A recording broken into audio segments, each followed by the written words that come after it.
intro. Are you ready? You all right?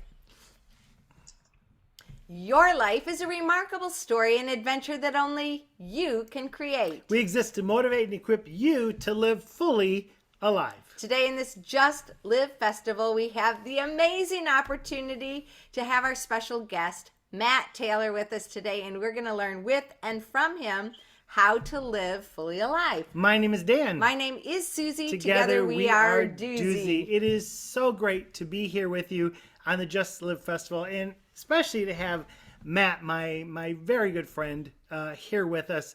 We have journeyed literally around a lot of the world together. We have juggled together. We have laughed together. I think we've even cried together, at least came really, really close to it. And I love the way Matt thinks, because he thinks very different than I think. And I learned so much from him. So today, as we begin asking these questions, Susie's going to be the interviewer. I'm going to be more of the coach. And let's see where this goes. Put on your helmet of imagination. Open up your heart to be inspired. And let's move into this area of just live. So Matt, who are you and what do you do in your own words? Give us the synopsis. Wow. So my given name is Matthew Peter Taylor, and Matthew means gift from God and Peter means rock. So I like to think I'm the rock that will strike you and be a gift from God. Oh yeah. No, I'm a sturdy guy, and one of the things that I love to do is bring joy to a space. That's part of who I am. But I will also try to give you I love to work with others for a solution. So by job, by trade, I'm an engineer. I'd say by day, I'm an engineer. And by night, I sleep. I love to spend time with people. I don't juggle as much as I used to, but I do juggle a lot of things in life. From sports and music and time with people, jobs, and it's not easy being Yeah, Matt, one thing Dan said, you think differently than him. You and I are really very connected on multiple levels. I think I am a connection genius. I think you're a cheeky connection genius because you're also amazing with people. And I love your descriptor of you, that you're the rock that hits you and then you'll be the gift from God. You have this very unique balance of being fun and loving and then going super deep. And I think that's very, very unique to you. I mean, it sounds like a juggle. And people are like, what? He can be that funny and that deep all at the same time. And like within a matter of moments, you get them both always with you when you are fully alive and when you're in a good space. And we love and appreciate that about you, Matt. Yeah, so Matt lives in England. He is an engineer.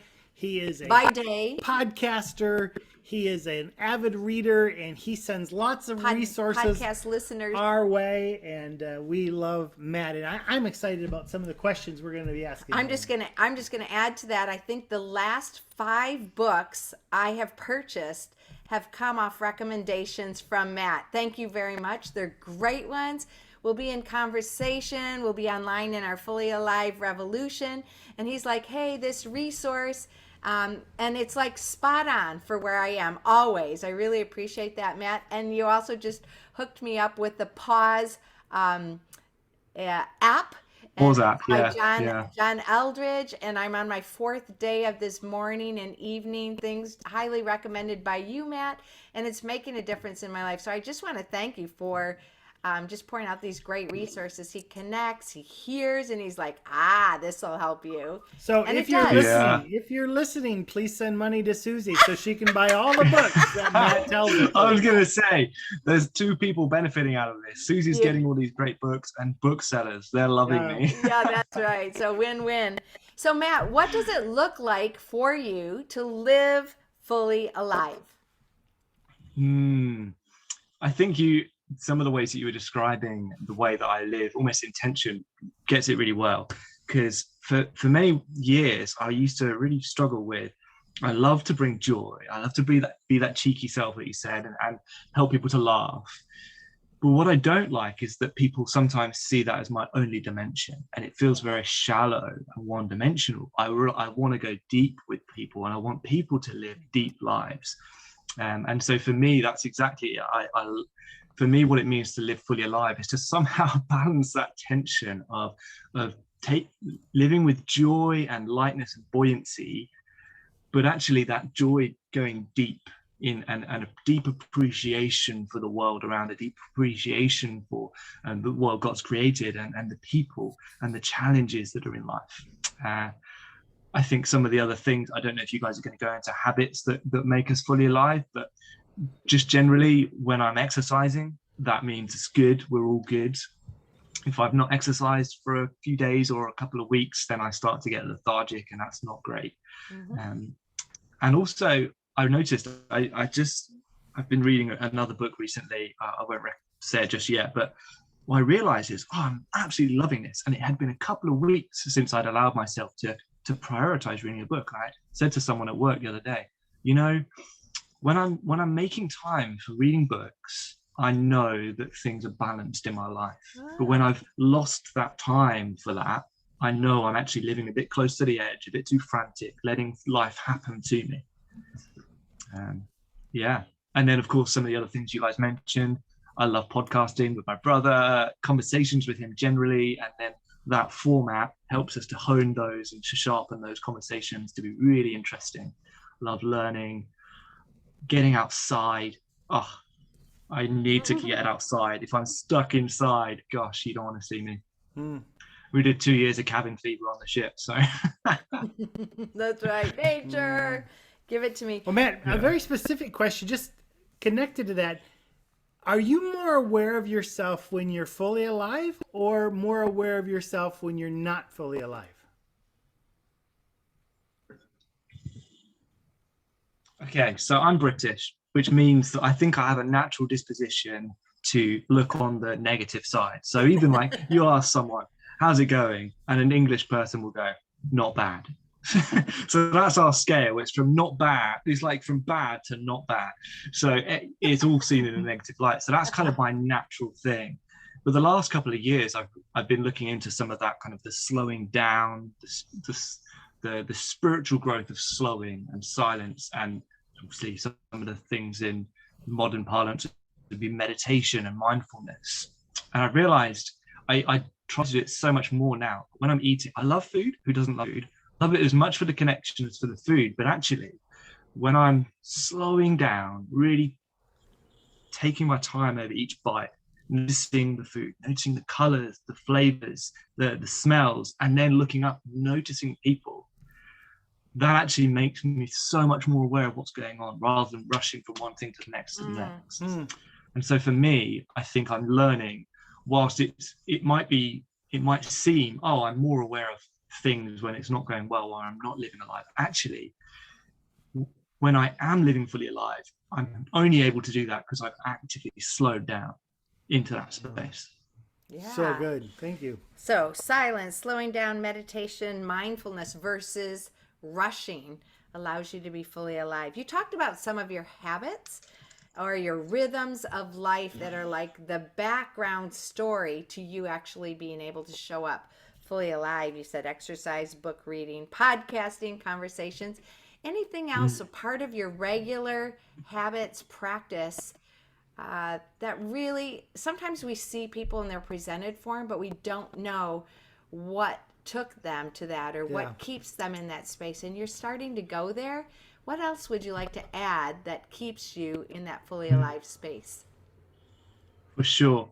I think some of the foundational ones, it's getting sleep right. And so I don't know when it was, but sometime in the last 2 years, I kind of just made this decision, right, I'm going to get up at the same time every day and go to bed at the same time every day, regardless of what day of the week it is, regardless of what's happening, with some exceptions like New Year's and stuff like that. And that has just meant that I'm so much more balanced energy-wise through the day and through the week and whatever's happening, because my body is just like, okay, we're at this point of the day. It's not on a Sunday evening, I'm still going to bed quite late and then really waking up badly on a Monday. So that just gets that anchored, and that is a foundation. Yeah. And it means that even when I don't necessarily sleep great, I've got enough to be able to show up. I can still show up. And some of the other ones you mentioned earlier, Susie, how I recommended to you this pause app, and that's been another habit that I've been doing. That one specifically for a couple of weeks, but just generally spending a time of silent meditation in the morning and the evening for a couple of months now, and creating that space. I'm not having input. I'm not listening to a podcast. I'm not trying to better myself, but I'm creating space to listen. I think, listening to God, and then just listening to what's going on within. And again, it's that practice of being aware of what's going on in my body, in my mind, and around. And those two things specifically have been really good anchors for me. So sleep and the silent meditation morning and evening to give yourself space to listen. Yeah. We did the Enneagram course together recently, and your Ennea type is a 9. Is that right? Is that what we landed It on? is right. Yeah, And I'm a 9 right at the top of the whatever it's called. You, yeah, you of and the Winnie the circle. Pooh at the top. Of the circle. And one of the core motivations of an Enneagram 9, which I'm hearing you talk about, is you have a desire for peace. And so you're talking a lot about the intention. You're talking a lot about these rhythms, these silent slowing down, which gives you your balanced life, your balanced energy. I'm hearing you say balance because the Enneagram 9 has so much input, like you see and feel where there's a lack of peace everywhere. And so I love that you have these rhythms that allow you to, first of all, bring peace to yourself, which for sure is going to have a ripple effect in others, that you're able to show up as your cheeky self and going deep, and these two sides of you that are juxtaposition, but they do come together so beautifully in your fully alive life. Mm, Would absolutely. you say One of that the things any that type has any influence in knowing yourself a little better? 100% is so. When we first came across the Enneagram, listened to a couple of podcasts on it, and I thought I'm a 1. I'm a 1, definitely a 1. And then A kind of listening a little bit perfectionist, more, a I was like, oh, reformer. yeah. I was like, oh, maybe actually I've got quite a lot of 8 in me, that kind of not anger, but that Challenger. challenger spirit. And then it was only when I read Ian Cron's book, what's the title of it? The Way The Back road to You. back to Is you. that it?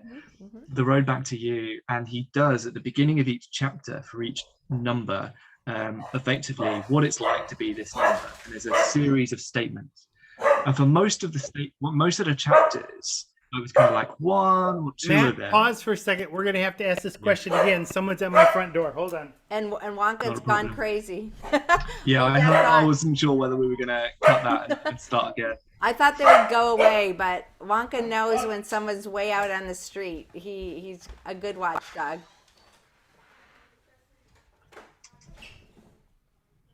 Oh, somebody. It gives me time to think about this bit better.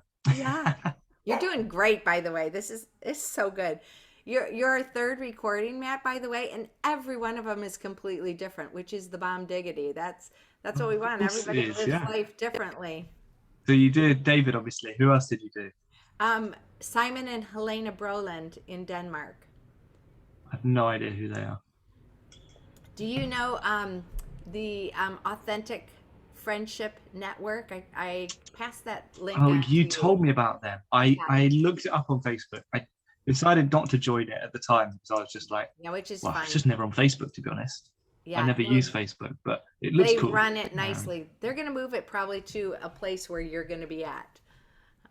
They're in the process of moving it, so that might make you happier. But they're deep into just like you're talking about intention and friendships and what it takes to take every one of those conversations and those friendships to a deeper level, and equipping people to do that. It's very niched, really wonderful. Yeah, looks like Dan got stuck somewhere. I can't see what he's doing, but.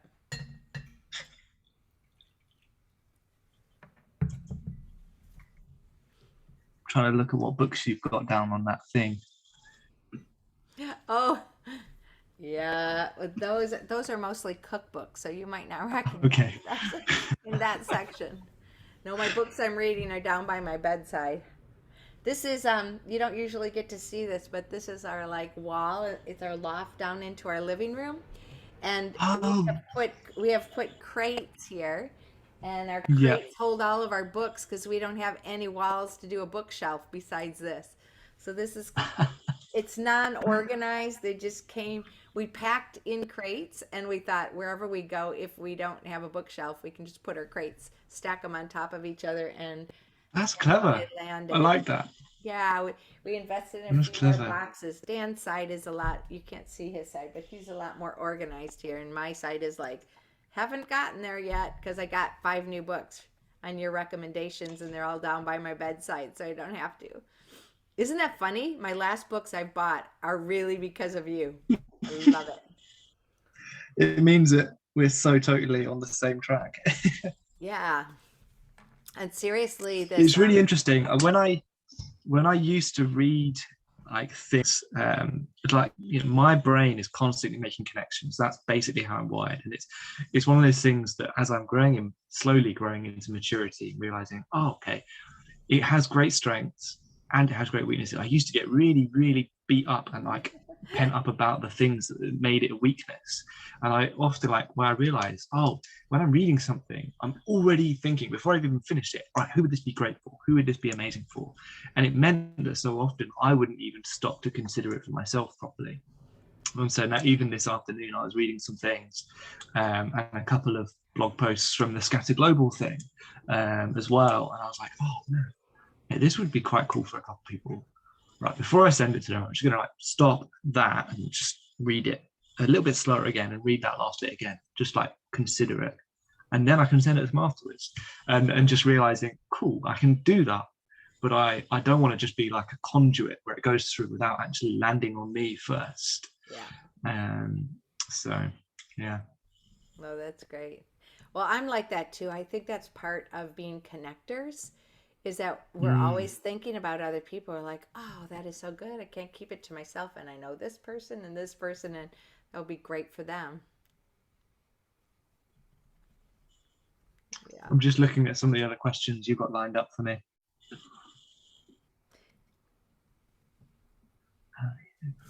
Great I day. love the how do you live fully alive on bad days? That's a Yeah, great yeah. question. Feel free to expound on that because I think, we learn through hard times, don't we? Life lesson you could tell your younger self. I've got a good answer for that. If you have a specific question you would want us to ask you, you can put that out. Yeah, gosh, I'm not sure about that one. I can't think of anything off the top of my head, but Okay. Or a question that you wished we would have asked you. no, I've got a good question. I've got a good question you can ask me because I saw in the thing about the bio, you like perhaps you could sort of talk about your family, your passions, or like achievements. And for some reason, one of the first things that came to mind, sort of achievements, was the 100-meter boys race when I was 15 years old at my school sports day, right? And so the specific question you could ask is maybe what's your greatest sporting achievement, right? Okay. Because I've got quite a funny anecdote. Okay, I can ask you that, no problem. Yeah. How you doing, babe? Good. The gutter guy. What's the matter? He's trying to, well, they have to replace the gutter on Ellen's place, but he's trying to upsell her to all new gutters on the house. So I need to be there to talk, and he's giving us quotes and stuff. But No thanks, huh? whew, Right. just that first little one. This quote is $350 just to do that. Can you do that better than that price? I can't get seamless gutters. Anyway, that's Wowza. So back to your question. Okay. Do you know where you left off, Matt? We were talking about the Enneagram. We can actually leave it at where we were, or you might have something more to say. I was literally just bringing it to. So what was it? The Enneagram. Okay. Here, we'll start back up again. I'll ask you. Any more thoughts about you and the Enneagram 9, the peacemaker? Yeah, absolutely. So when I first found out about the Enneagram, I was kind of like, I think I'm a one. We listened to it on a podcast and they were describing how the perfectionist streak, and that was something that I always carried through school. Then listening a little bit more, I thought, oh, maybe I've got a bit of that eight challenger in me. And I decided to do one of these online tests. And I did one that you had to pay for because I wanted to make sure it was proper and not just one of these free ones. And it came out as 9. And I was like, nah, that doesn't make any sense. Peacemaker. Like, what a load of rubbish. Anyway, when I was reading Ian Cron's book, The Road Back to You, his bio of each one, the chapter has this little list of what it's like to be me as the 9, as the 1, 2, 3, whatever. And for each chapter, sort of 1 or 2 out of the list of 20 would ring true. So of course, there's a bit of us in all of these things. But when I read the one on the 9, I literally had to stop and put the book down because I was like, this guy is describing me. He's never met me. How does he know me? It was so uncanny. So I was kind of like, yeah, I think I am a 9. That's so funny. one of the things that he talked about that, so is with 9s, they are of the types, because they see perspective of others so much, they often really struggle to see their own perspective, and that's one of the reasons why they struggle to recognize that they are a 9. So like, oh yeah, that makes a lot of sense. But the life of a 9 is peculiar because on the one hand, you have 1s, which is everything must be perfect. And you've got 8s on the other hand, which is all about I must challenge and I must fight to make sure nobody controls me. And the 9 sits in this space of I want peace, I want peace, I want peace. And so there's this conflict inside of someone that wants peace. It's a very peculiar thing. I think they call it juggling. Juggling. It's a theme. Yeah. It's a theme we're going on with, Matt. Yeah, I really love and appreciate you because I thought you were different. And the beautiful part about the Enneagram, for those who don't know, it is a personality typing system that you have to choose for yourself because it's all about your internal motivations, core fear, core desire, core longing, and your core sin, or the thing that would really grip you. And nobody can tell you what it is because it's different than your behaviors. Your behaviors might be out there, but it's internal.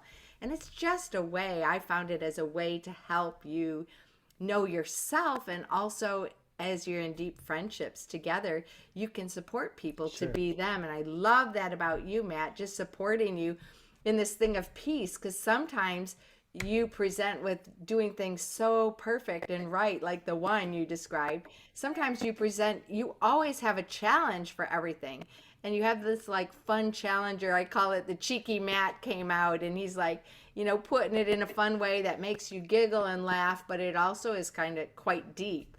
And I love that you're learning this balanced life, these balanced emotions, your balanced energy as you just grow up in it. It's fantastic. Yeah. Let me just ask you, as we look at this whole idea of just live and the fully alive life, what does it look like for you to have a great day? For me, a great day, I think I work backwards because I know I've had a great day when I look back and I go, I accomplished something that was hard, that wasn't necessarily immediately achievable. So I stuck at it. I got my teeth into it and I really got at it. But not only that, but I was able to do something with other people, whether it's hanging out or whether it's actually taking on that challenge together. I love time with people.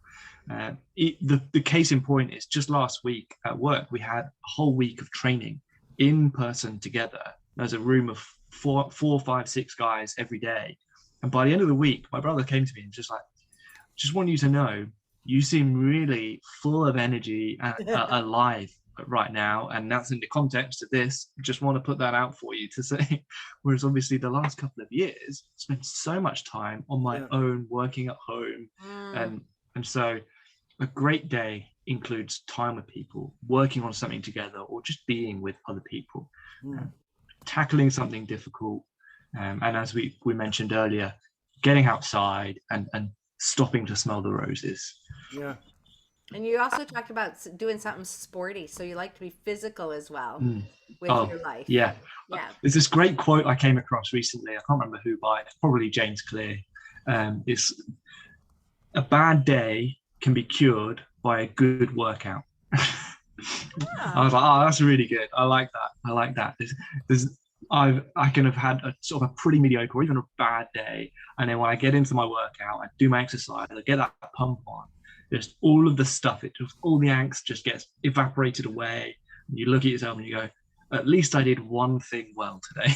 and That's also good. exercise helps clear the toxins from your Yeah. body. And drinking Precisely, lots of water precisely. is helpful too. So Yeah. on bad days, speaking of bad days, how do you live fully alive on a bad day? Yeah. Well, when I saw that question in the list, I thought that is a fantastic question. I thought I should also be honest. Sometimes I don't. Hmm. Sometimes I just have a bad day, uh, more times than I would like.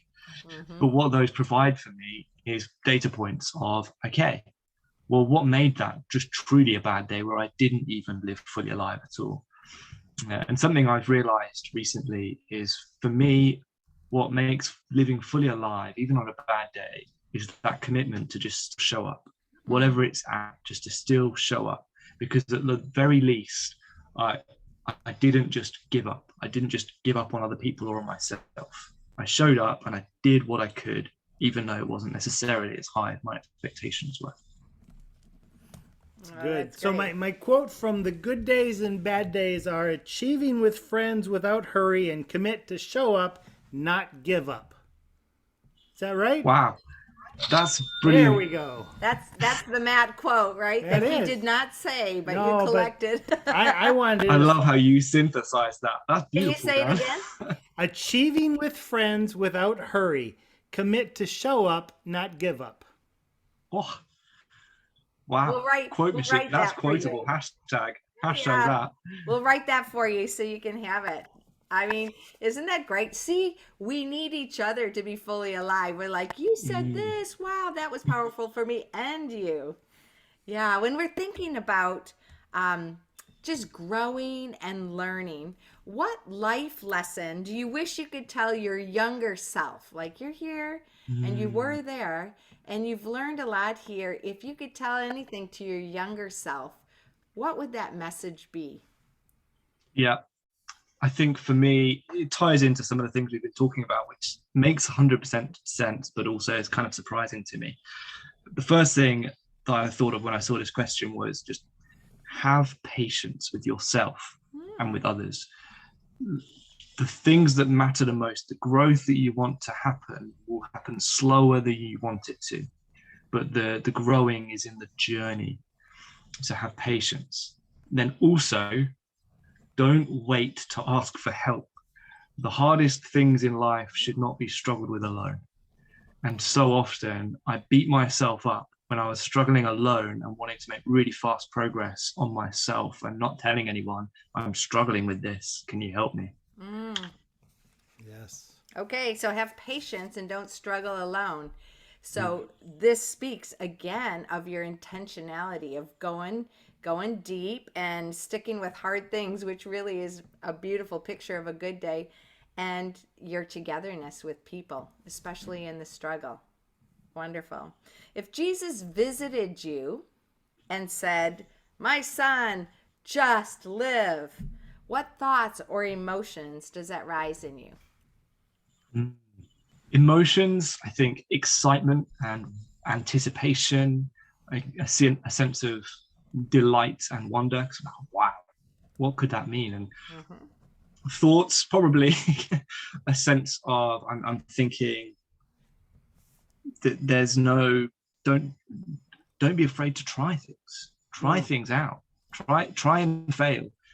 Because when the king of the universe goes, live, I want you to live, it means try, live in a risky world. There is danger, but that's actually the times that's most thrilling as well. I've done, abseiling and rock climbing. When you're at the top and you're just about to go over the edge, you look down. It's like, wow, this anything could happen. This is the scariest point, but it's also the most exciting point. So good. Yeah. So you're a sporty person. What sporting achievements would you say you've accomplished so far in your life? Well, so my greatest ever sporting achievement, right? It What? was Drum roll. it was an amalgamation of my love that. It was an amalgamation of my peak physical condition, right? And my smarts. Okay. So picture the day. It's the school sports day. I think I was 14 or 15 years old. And no, I must have been 15 or 16 years old. It was the year 11, which will be like the end of high school for Americans, the final sports day that we were going to take part in. And I was up for the 100-meter race. Now, I used to be pretty good at the 100-meter race from like 12 to 14 because I just happened to have developed a bit of that sprint. What's it called? The dynamic speed, the fast twitch muscles. But I stopped growing taller. And so all of my peers have since grown much taller than me. So there was a couple of other guys on this line out who were definitely faster than me. But on the first go, someone did a false start. The guy does the gun, but none of us actually know what the signal is. So we all basically run an entire 100-meter race. And then he's like, well, we've got to do a restart. And then we do a restart. And again, the same guy who was the fastest runner did another false start. And some of us again started running. And he did the full stick. And this time I wisened up. I know what those multiple shots means. Those multiple shots mean stop. But the handy thing was that the second fastest guy didn't know that. So he ran a whole nother 100-meter race. So when the third restart came around, I was the fastest one left because he'd already run 200-meter races. It was brilliant. So you won. Great. Yeah. You have an award there in your room to show for that, or is it just in your head? Yeah, I think it's just in my head. I think I got a high five or something. Well, Matt, that's much better than my achievement when I was younger. We had this track and field day at our school. I think I was in 7th grade. And, my friends are, they're jumping highest and Star athletes. all this stuff. And I got the award for doing the most jump ropes. And it wasn't really something you wanted to hang on the wall, but the most hot 2,500 jumps later, I had won. But oh my gosh, that's a lot I of think they jumps. moved me off of the. I just kept going. Before you wore a hole in the ground. Yeah, you already won. Oh, that's fantastic. I love hearing about your fully alive life and the journey that you're currently on. How do our listeners connect with you, Matt? I know you've got some things happening. Like if they want to reach out, they're like, oh, let me have more of that guy. I need to connect with him. Where do they find you? Yeah, great question. I suppose probably the best and easiest way is I run the Make It Count podcast with my brother is that email address because that one is the least cashed out of all my emails. So makeitcount.pod@gmail.com is probably the best. And I don't know if there's going to be show notes with this, but we could probably put that in the notes. Yes. That's the best email to get in. I'm also on Twitter, but I can't remember what my Twitter handle is. So we'll put that in the notes as well. Yeah. Okay. That's Other than great. that, That's great. Well, it's been so fantastic. And my dog is saying it's time to go.